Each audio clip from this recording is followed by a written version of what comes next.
Le Premier ministre de la République démocratique du Congo, Augustin Matata Ponyo, est allé signer le livre de condoléances à l'ambassade de France suite aux attentats contre le journal Charlie Hebdo. Clôture de la conférence sur la croissance économique inclusive en République démocratique du Congo. Presque 60 recommandations ont été proposées pour sortir les Congolais de l'extrême pauvreté. Antenne 1, le journal, présentation, Dieu merci Nzob Mabiala. Bonsoir madame, bonsoir mademoiselle, bonsoir monsieur, merci d'être avec nous dans ce 19h. Ce journal reçoit pour vous, comme tous les week-ends d'ailleurs, Jean-Louis Miaswekama, notre confrère, spécialiste maison, chargé des questions économiques. Avec lui, nous allons nous entretenir sur la conférence sur la croissance économique inclusive tenue dans la semaine à Kinshasa. Jean-Louis, bonsoir. Bonsoir. Encore une fois, bonsoir. Le Premier ministre Augustin Matata Ponyo a signé ce samedi 10 janvier le registre des condoléances à l'ambassade de France. Le chef du gouvernement a ainsi marqué sa compassion suite à l'assassinat des membres de la rédaction de Charlie Hebdo, assassiné le 7 janvier à Paris. Jean-Louis Miaswekama. Nous sommes tous Charlie. Si les terroristes qui ont assassiné les 12 membres de la rédaction de Charlie Hebdo ont été à leur tour tous tués par la police française, le choc est encore là et la douleur vive. À l'instar des dirigeants du monde, des chefs d'État et des chefs de gouvernement, le Premier ministre de la RDC a fait le déplacement de l'ambassade de France à Kinshasa. Ensuite, Matata Ponyo a rédigé quelques mots dans le registre de condoléances. On peut apercevoir le dessin fait par le BDiste et caricaturiste Mbokash pour compatir avec ses confrères français. À la fin de la rédaction de ces condoléances, le Premier ministre s'est entretenu avec le diplomate français. Le monde est encore confronté à cette guerre, le terrorisme. Elle s'annonce longue, mais seul doit triompher les valeurs de la tolérance, de la liberté, de la dignité, de la fraternité et d'humanité. Aujourd'hui, le crayon n'est plus seulement un moyen de s'exprimer, c'est devenu une arme. Sachez en même temps que Franck Mwedi Malila, vice-ministre à la coopération internationale et régionale, a également signé ce registre des condoléances à l'ambassade de France. C'était en présence de Patricia Mouli, Ricardo Bako et Sylvain Kapomobo Sengele. Parmi les personnalités congolaises qui compatissent au malheur des confrères du journal français Charlie Hebdo figure le vice-ministre à la coopération régionale et internationale, Franck Mwedi Malila. Ce dernier a apposé sa signature dans les registres des condoléances à l'ambassade de France en République démocratique du Congo. Le chargé d'affaires du ambassade a exprimé sa joie de voir les autorités de la République démocratique du Congo apporter leur soutien au peuple français dans cette période tragique. Nous sommes très heureux de voir la mobilisation. C'est très touchant et très important pour nous. Ça nous soutient énormément. Comme pour dire, on reconnaît les vrais amis pendant les moments de détresse. J'en viens cette fois-ci à la clôture de la conférence sur la croissance économique inclusive qui est intervenue hier vendredi 9 janvier au Grand Hôtel et Kinshasa. Une soixantaine de recommandations ont été formulées. Parmi celles-ci, l'organisation d'un forum national d'approfondissement et d'appropriation de toutes les propositions. Encore une fois, Jean-Louis Miaswekama, Mathieu Ngadipouvi. Comme tous les travaux arrivés à leur fin, il y a des recommandations. La 57e et la dernière est la plus importante. Cette recommandation nous demande de convoquer dans un avenir proche un forum national pour un meilleur suivi et approfondissement des recommandations issues de cette conférence. Le ministre des Finances a lu le discours du chef du gouvernement empêché. Ce dernier a relevé quelques recommandations qu'il juge pertinentes. Pour des raisons de justice spatiale, il faut donc accélérer l'élaboration et la mise en œuvre du schéma national d'aménagement. En ce qui concerne la gestion des ressources naturelles, il faudrait doter les pays d'institutions fortes, capables de transformer les ressources naturelles en richesses réelles et surtout capables de diffuser les efforts sur l'ensemble de la population. Nous avons retenu qu'il faut augmenter l'espérance de vie de notre population pour favoriser une meilleure accumulation du capital, mais également, cela ne sera possible qu'en présence notamment d'institutions régulières. La condition pour une démocratie réussie réside dans la capacité des électeurs à identifier des candidats compétents ayant une bonne réputation publique.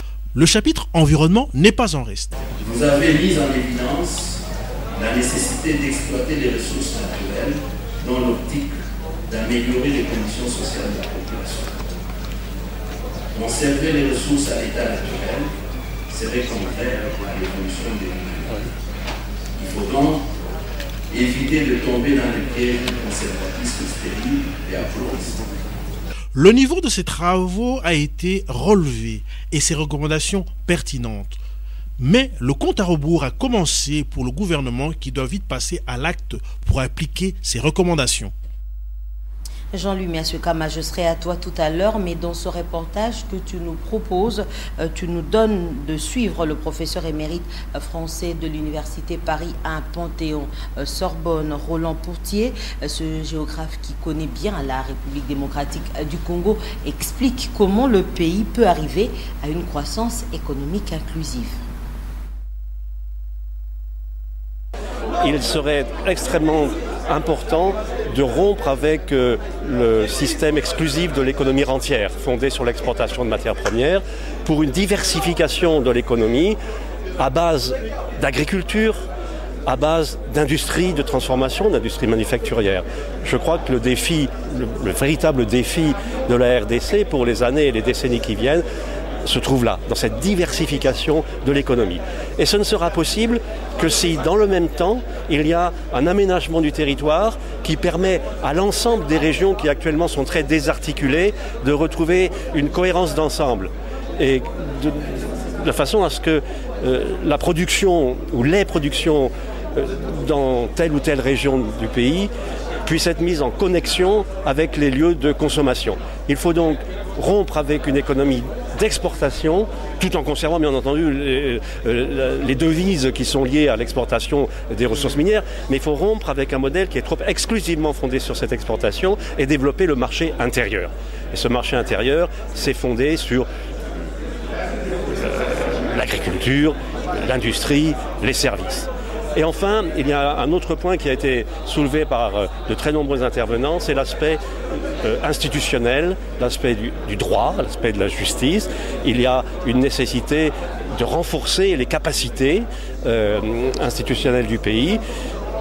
Nécessité aussi, sans doute, ça a été rappelé par le Premier ministre, de passer à une phase plus active de la décentralisation. Il y a donc tout un volet institutionnel très large qui est une condition pour qu'on réussisse, non pas demain, parce que c'est un travail de longue haleine, mais dans les années qui viennent, pour que le pays réussisse à sortir de la situation dans laquelle il se trouve encore suite à la longue période de conflits, de guerre, qui a ralenti considérablement son développement. Je l'ai dit en début de ce journal, Jean-Louis Miasukama, tu es notre spécialiste maison chargé des questions économiques. On a l'habitude depuis un certain temps à suivre non seulement sur nos antennes, mais à apprendre qu'il y a des conférences économiques qui se tiennent ça et là dans la République. Et là, c'est une conférence sur la croissance économique inclusive. N'est-ce pas là une conférence de trop? Qu'est-ce qu'elle peut apporter à la République démocratique du Congo? Oui, effectivement, on va de conférence en conférence. Des fois, on ne sait pas trop ce qu'il advient des recommandations de ces conférences. Mais la particularité de celle-ci, c'est que, en fait, ce sont des conférences qui aident un pays à affiner ses politiques de développement, à poser les vrais problèmes et à éviter, on peut dire, des faux fuyants où c'est en fait tous les secteurs qui sont mis en éveil, tous les secteurs sont concernés dans ce sujet, parce que c'est pour ça qu'il arrive pratiquement à 57 recommandations qui concernent tous les secteurs. Et l'autre chose aussi, c'est que aujourd'hui, les secteurs sociaux, la santé, l'éducation, des investissements publics pour la population, ne sont plus considérés comme des appendices, mais faisant partie de la possibilité, des leviers de développement, et même de développement économique du pays. Donc tout ce qui va concourir en fait à accroître le capital humain. C'est pour ça, par exemple, il y a un professeur qui a exposé sur la malaria, qui est un facteur de blocage du développement de l'Afrique, parce que, ou par exemple, le faible espérance de vie, qui est, on a vu le ministre des Finances qui représentait le Premier ministre à la clôture, dire qu'il faut l'augmenter parce que si on forme des gens qui vont mourir à 45 ans, à 40 ans, à 35 ans, on a perdu. Il faudra avoir des gens qui vivent jusqu'à 75 ans, qui même à la retraite puissent faire bénéficier de leur expérience aux générations qui les succèdent, et aussi qu'ils aient une certaine capacité de production. Donc de ce côté-là, je pense qu'il y a eu un saut qualitatif, mais tout est dans l'application des recommandations. Alors, dans le reportage qu'on vient de suivre, vous avez bien dit qu'il y a des recommandations qui ont été formulées en ce qui concerne notamment le secteur de l'environnement, mais on sait que la biodiversité en République démocratique du Congo n'est pas protégée. Oui, le problème c'est d'avoir les politiques appropriées. Je pense que c'était le professeur justement Courtier, quand on a interviewé, qui disait qu'avant, nous sommes des ancêtres des Gaulois, nous en France, avant la Gaule c'était toute une forêt, c'était pratiquement une forêt. Alors le problème c'est qu'il faut d'un côté qu'on évite un conservatisme, comme on dit, appauvrissant, négatif, aveuglant, et de l'autre côté qu'il y ait une exploitation rationnelle. On peut avoir la même logique qu'on a dit, c'est-à-dire que si on peut protéger la biodiversité et le faire évoluer de manière harmonieuse avec le développement économique des infrastructures du pays, on gagnera plus parce que d'un côté, on aura de la biodiversité, on aura le développement économique, et la rencontre des deux va générer encore en fait le développement durable, l'économie verte, l'économie bleue, et donc plus de secteurs, favoriser même une forme d'écotourisme à titre d'exemple, et donc générer plus d'argent. Tout est une question en fait d'équilibre. Mais est-ce qu'il y a eu des recommandations dans le secteur de l'éducation? Oui, il y a eu beaucoup de recommandations dans le secteur de l'éducation. Je vais prendre par exemple le vice-président de la Banque mondiale, on va le voir dans les phrases de la semaine, a dit par exemple qu'il souhaite qu'on investisse beaucoup dans la formation professionnelle, dans la formation, en fait son plaidoyer c'est d'investir dans le capital humain, aussi bien sûr l'éducation des filles, dans ce domaine aussi, et c'était central. Ce qui est déjà en train d'être fait, parce que lorsqu'on voit le pourcentage des filles qui vont à l'école aujourd'hui, légèrement supérieur par rapport aux années précédentes. Jean-Louis Miasukama, reste avec moi sur ce plateau. On va parler d'autre chose. En séjour de travail à Kisangani, chef-lieu de la province orientale, le vice-premier ministre, ministre de l'Intérieur et Sécurité, Évariste Bochab, a présidé ce vendredi 9 janvier une réunion du Conseil local de sécurité. Des instructions fermes ont été données pour que la province orientale retrouve une paix durable. Sachez en même temps qu'Évariste Bochab a refusé de lier sa visite de travail à la suspension du maire de la ville de Kisangani. Il qualifie ce problème d'une affaire administrative. Les détails avec Ricardo Bakwa. Le vice-premier ministre, ministre de l'Intérieur et Sécurité, Évariste Bochab, séjourne depuis le vendredi 9 janvier 2015 à Kisangani, chef-lieu de la province orientale. Aussitôt arrivé, Évariste Bochab a présidé une réunion du Conseil provincial de sécurité. Le patron de la territoriale a donné des instructions fermes pour le retour d'une paix durable dans cette partie de la RDC. Le vice-premier ministre a ensuite accordé une audience aux professeurs des différentes institutions universitaires de la ville de Kisangani. Outre cette rencontre avec ses collègues professeurs, le patron de l'Intérieur et Sécurité s'est entretenu avec la société civile de la province orientale. Les deux partis ont passé au peine fin le soulèvement de la population boyomaise, partisan du PPRD, le parti dont il porte l'étendard. À ce sujet, Évariste Bochab a déclaré qu'il n'avait pas à s'ingérer dans une affaire purement administrative. Il est question pour moi de faire l'état des lieux, et vous comprenez qu'il s'agit ici d'une province très grande et suffisamment peuplée. Il est important que je sache ce qui s'y passe. Il faut que je fasse l'état de lieux avec le gouverneur ici présent pour que nous sachions ensemble quelles sont les mesures les plus urgentes que nous devons prendre. Quand vous parlez de la suspension des maires, mais on suspend les maires partout à travers la République démocratique du Congo, pourquoi je ne m'y rends pas? Et donc les problèmes administratifs sont résolus par l'administration elle-même. Ça n'exige pas la présence du ministre de l'Intérieur. Après avoir eu une journée très chargée, le vice-premier ministre, ministre de l'Intérieur et Sécurité, a échangé tard dans la soirée avec le membre de la Fédération des entreprises du Congo, section de la province orientale. On reste encore en province pour vous dire qu'après la parade du mercredi 7 janvier 2015 à Béni dans le Nord Kivu, le commissaire général de la police nationale congolaise, Charles Bisengimana, s'est dit satisfait du climat d'entente entre la police et la population de l'Est de la République démocratique du Congo. C'est ce que nous dit Merveille Kakoulé, notre correspondant sur place. Satisfaction, voilà le mot du général Charles Bisengimana, commissaire général de la police nationale congolaise, après la parade de Beni ce mercredi. Il a réconforté les troupes qui abattent un travail de titan dans une zone opérationnelle. Mais le policier de Beni, Butembo et Lubero, manque de moyens logistiques adéquats. Nombreux ne sont pas payés. Charles Bisengimana rassure quant à ceux. Nous avons résolu un certain nombre de problèmes ici sur place. Nous avons pris les états de besoin qui sont faits. Nous avons fait une évaluation et nous allons transmettre à qui de droit les préoccupations des services pour que le gouvernement puisse trouver des solutions par rapport aux demandes des différents services pour répondre valablement aux missions qui leur sont confiées. Et je crois qu'il appartient à l'État de pouvoir faire ça. Une solution aux nombreux problèmes, oui. En attendant, la population doit s'approprier la police qui se veut de proximité. Général Charles Bisengimana, commissaire général de la PNC. Nous avons une nouvelle image à annoncer à la population. C'est l'image d'une police réformée, une nouvelle police de proximité, une police aux côtés de la population, une police avec la population, une police au service de la population pour que nous puissions traquer tous ces groupes armés, tous ces criminels qui sont en train d'errer à la cité. Pour que le travail de la police soit efficace, il faut l'apport de la population. Il faut le mariage entre la population et la police. Voilà le message que la population fasse confiance aux éléments de la police, de l'armée et d'autres services pour que l'action soit une action efficace pour la sécurité des populations. Des retours de Beni, Merveille Kakoulé Saliboko, Butembo, Antenne A.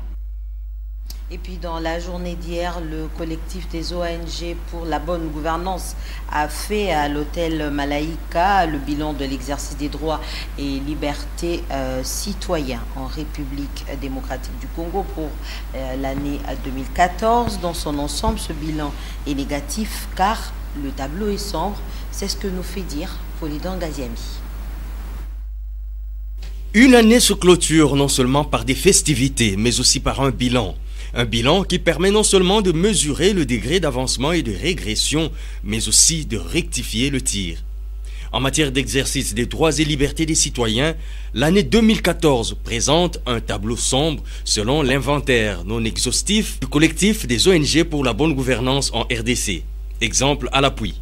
Le bâtonnier Jean-Claude Mouyambo Kiassa, leader du parti Solidarité congolaise pour le développement, s'est vu interdire de se rendre en Bujimaï où il devait aller rencontrer les militants de sa base politique. Il en a été empêché. L'avion qu'il avait affrété était obligé de rebourser chemin en plein vol. Samedi 05 novembre 2011, vers les avant-midi, à la station Shell de l'UPN, l'honorable Martin Fayoulou, président national de l'ECID, avait été interpellé pour avoir demandé, dans un meeting populaire organisé par les partis d'opposition, au président de la République en fonction de partir en 2016. L'arrestation du député national Mouindo Zangi du Nord Kivu de la majorité présidentielle le dimanche 11 août de l'année passée. Et c'était à Goma et il fut transféré à Kinshasa. Ce qui conduit le collectif à formuler quelques recommandations. Et étant donné que les recommandations antérieures adressées aux autorités congolaises n'ont guère été suivies, il recommande à la population et aux forces sociopolitiques congolaises de s'opposer à toute tentative de révision intempestive de leur constitution et aux manœuvres de retardement des échéances électorales et de tripatouillage des textes organisationnels des élections. Aux hommes et femmes de bonne volonté à travers le monde et par le biais de leurs différentes associations citoyennes, le collectif demande de manifester leur solidarité envers la population meurtrie de la RDC et d'établir des passerelles de collaboration avec les populations civiles congolaises. Il y a eu également présentation de 3 présumés bandits hier vendredi par la police nationale congolaise à Butembo dans la province du Nord Kivu. Le colonel Richard Mbambi, commissaire supérieur principal de la PNC à Butembo, déclare que c'est grâce à la collaboration population-police que ces présumés bandits ont été arrêtés. Plus de détails avec notre correspondant à Butembo, Merveille Kakouli. 3 cas ont été présentés. Pour le premier, il s'agit d'une personne présentée comme voleur à mi-armée. Dans les mois passés, ce présumé bandit aurait ravi une arme à un policier dans une opération de braquage des convois avec une importante quantité d'or sur la route Butembo-Beni. Mais il ne travaille pas seul. C'est pourquoi le colonel Richard Mbambi Kingana a voulu s'adresser à ce complice. Il est vrai que jusqu'aujourd'hui, ce complice-là n'a pas encore compris la faute qu'il est en train de commettre en gardant les armes qu'utilise notre ami. Mais le jour où ces mêmes armes vont tuer un de ses fils, où ces mêmes armes vont tuer un ou son mari ou un de ses cousins, cela il va comprendre que les armes de Mouyund qu'il garde à la maison, c'est pas une bonne affaire. Le second cas est celui d'un homme au pseudonyme Afande Djouma qui aurait promis kidnapper certaines personnes en ville de Butembo. Il a promis certaines personnes ici dans la ville, il a promis de kidnapper certaines personnes. Il les a téléphonés à plusieurs reprises. Mais Dieu merci, avec l'appui de la population, que je remercie une fois de plus, la police de Butembo a mis la main sur ce monsieur. Enfin, le troisième et dernier cas présenté ce vendredi est celui d'un enseignant dans une école secondaire de la place et a plongé dans l'escroquerie. C'est pourquoi on l'a arrêté comme un véritable escroc. C'est le troisième cas. Pour aujourd'hui, nous vous faisons voir ces 3 cas pour que vous soyez prudents. Et nous allons continuer à faire voir tous les délinquants chaque vendredi. Merveille Kakule sali beaucoup. Butembo, Antenne A. On revient sur Kinshasa pour vous dire que l'université de Kinshasa justement organisé la soutenance publique d'une thèse de doctorat en sciences pharmaceutiques ce samedi 10 janvier du chef des travaux maritimes Bamiezi du département des sciences pharmaceutiques et alimentaires de la faculté des sciences pharmaceutiques, un reportage signé par Popol Ziakwa. Ce travail de 172 pages rédigé en anglais, élaboré en RD Congo et au Japon, est une recherche sur la drépanocytose qui est une maladie héréditaire causée par une anomalie de l'hémoglobine caractérisée par une anémie chronique accompagnée de fièvre, des infections et des crises douloureuses dues à l'occlusion vasculaire suite au blocage des petits vaisseaux par les globules rouges. Les études faites sur la drépanocytose démontrent que parmi ces complications, on peut noter les dysfonctionnements au niveau de la coagulation sanguine. À l'heure actuelle, la maladie reste encore incurable, démontre ce travail.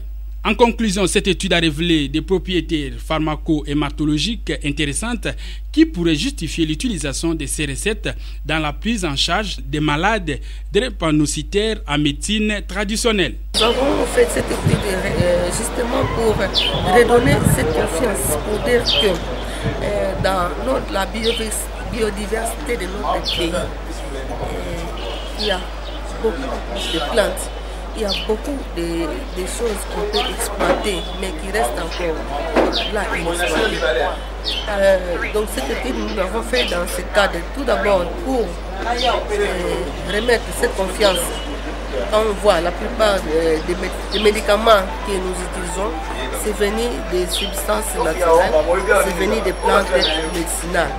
Après avoir siégé à huis clos, les membres du jury ont donné au récipiendaire la mention grande distinction. Il a rappelé que Dr Marine Timba Miezi est la première femme à avoir défendu la thèse pour l'année académique 2014-2015 à la faculté scientifique pharmaceutique de l'UNIKIN.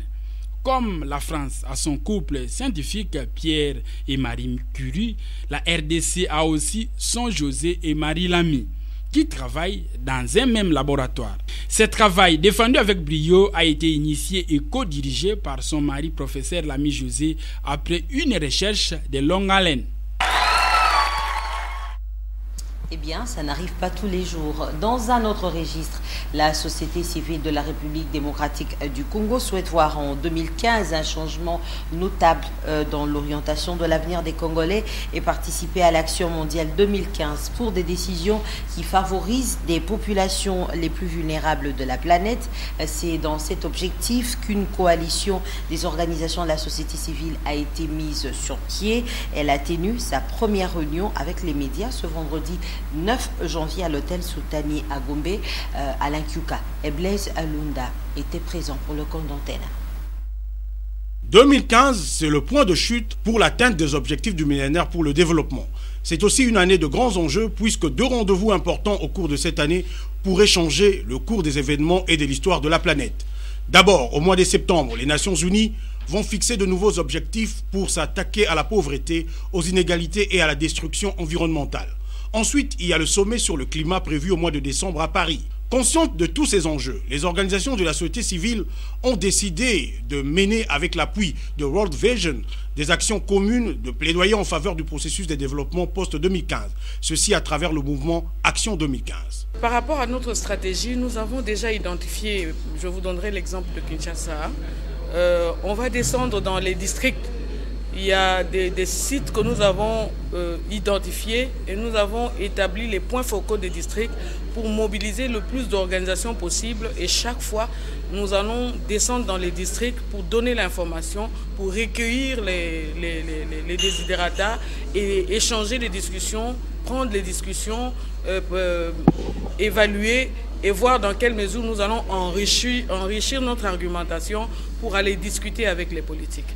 En RDC, le lancement de la campagne Action 2015 va marquer le début d'une série d'activités de mobilisation populaire et de plaidoyer à l'échelle nationale pour appeler les décideurs à plus d'attention et d'action en vue d'un réel développement durable en RDC. À ce jour, près de 1000 organisations de la société civile dans près de 120 pays à travers le monde prennent part à ce mouvement mondial baptisé Action 2015. À la tête d'une campagne de solidarité intitulée Emmanuel Dieu avec les enfants, M. l'abbé Bagaza a été encouragé par l'archevêque de Kinshasa, le cardinal Laurent Mosengo Passigna, qui invite par ailleurs tous les hommes de bonne volonté à aider les plus nécessiteux. Éric Izami a été à la suite du prélat catholique à la pédiatrie de Kalembelembe et à Mama Emo. Regardez.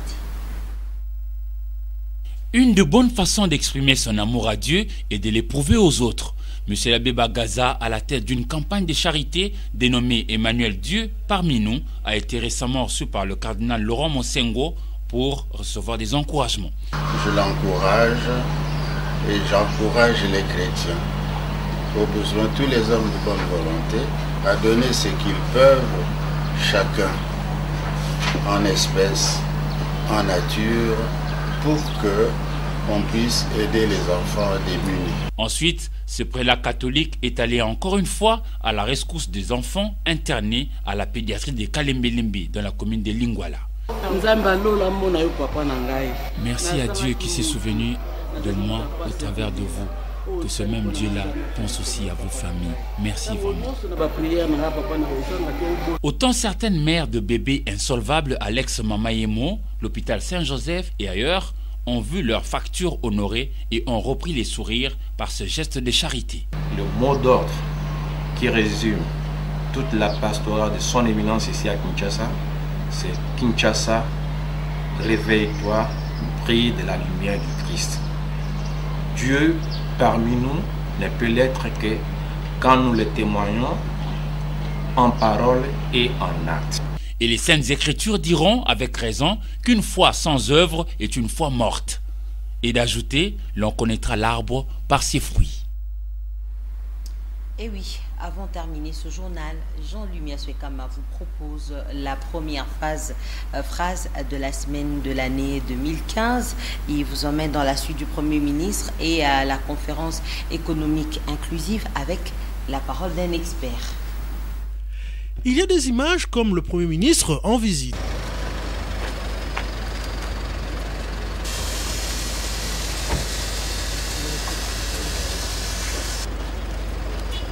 Il y a des images comme le vice-président de la Banque mondiale Région Afrique de passage à la primature. Le